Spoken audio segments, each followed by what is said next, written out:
welcome everyone to our episode 29 of our section Drops of Wisdom.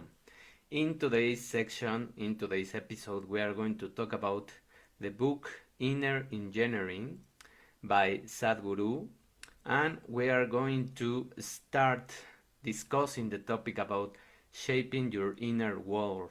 And what does it mean, your inner world? It means your emotions, it means your expectations, it means the purpose, but it only means yours. It doesn't mean what other people expect from you. It doesn't mean the opinion of others. It doesn't mean the society standards. It doesn't mean any at all like that. And that's a symptom of nowadays, more than ever, that many people are just constantly trying to fulfill the expectations of other people.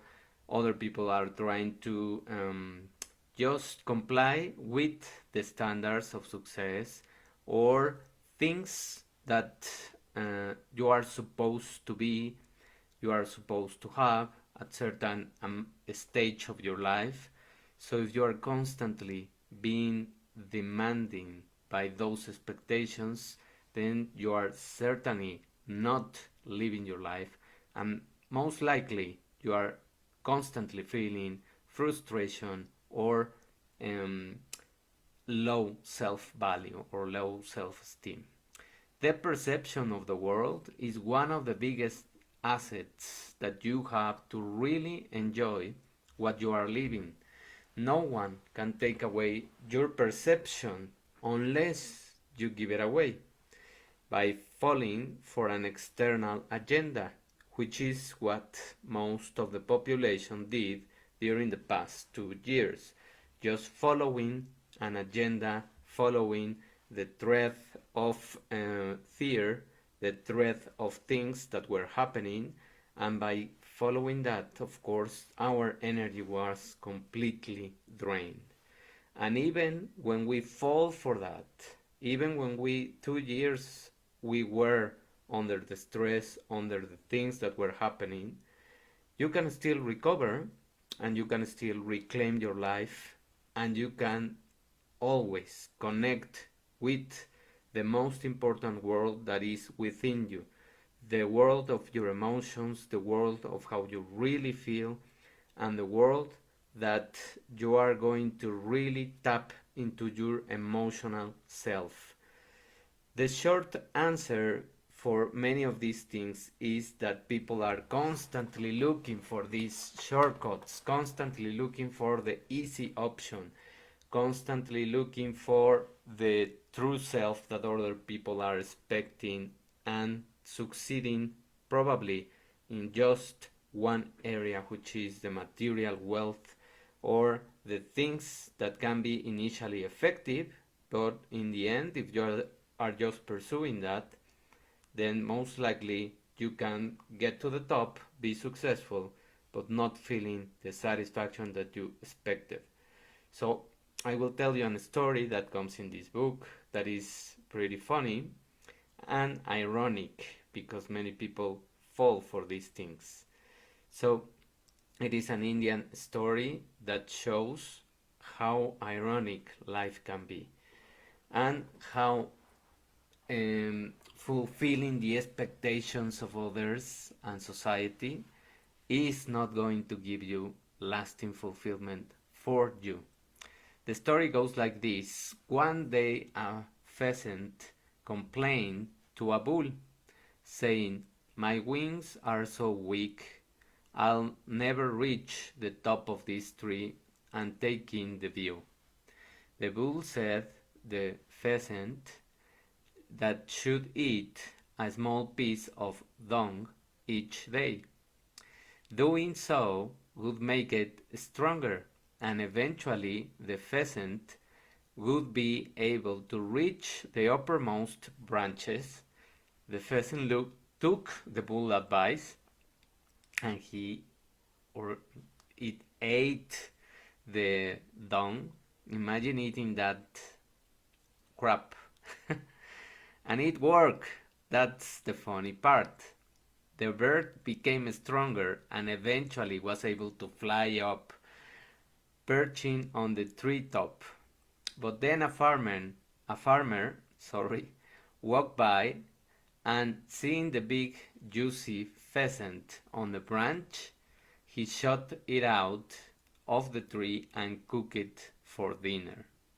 That's what happens to many people that are just pursuing the top of the industry, the top of the companies, the top of everything, and then they find themselves in that top, but many times they are lonely, many times they are empty, many times they are constantly craving for more and falling for the ambition side of the things.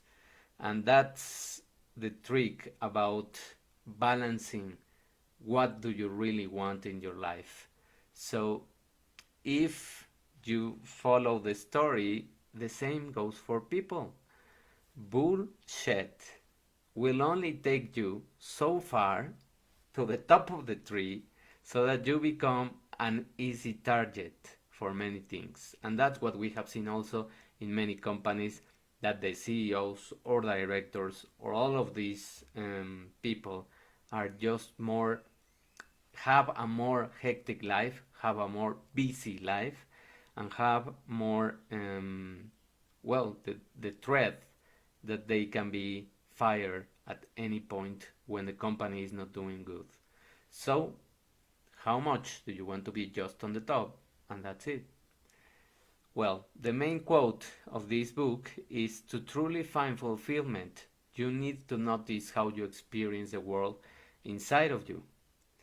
This is key since people tend to fixate on the outer world, convinced that there is all the experiences and emotions, whether negative or positive, or otherwise, they are mainly a lie. They are just a perception. However, this is just an illusion. For instance, when you read a book, where is the book you are seeing? In your hands? Is it really? Any rational person would say it's in your hands, outside of yourself. But when you read it, light is falling on the pages and reflecting it to your eyes and projecting onto your retina, and then all of that information is being decodified to have an interpretation, and the book is seen within you, is being interpreted or translated within you. Just like every other thing in the outside world, it's inside of you. I can give this book to any person, and the interpretation of many people will be completely different. Also, because they are reading it and they are relating it to their own journey. So all of the opinions are going to be completely different. That's why you should also not engage in mindless discussions or things that doesn't really matter for you. Grasping this concept is essential since a fixation on the external world prevents many people from fulfillment, from finding peace. Have you ever noticed that sometimes deeply you are in the mood of enjoying hugs, and other times you are just annoyed by such gestures of intimacy? That happens at certain points in our lives. Many people share this paradox, which divulges a great deal about the human experience. Namely, it shows how human perceptions, feelings, and emotions are entirely self-generated. So the problem of the people that is angry or that is in the traffic or that have watched a lot of news, it's not your business. So if they are in a bad mood, you don't have to be drained by that.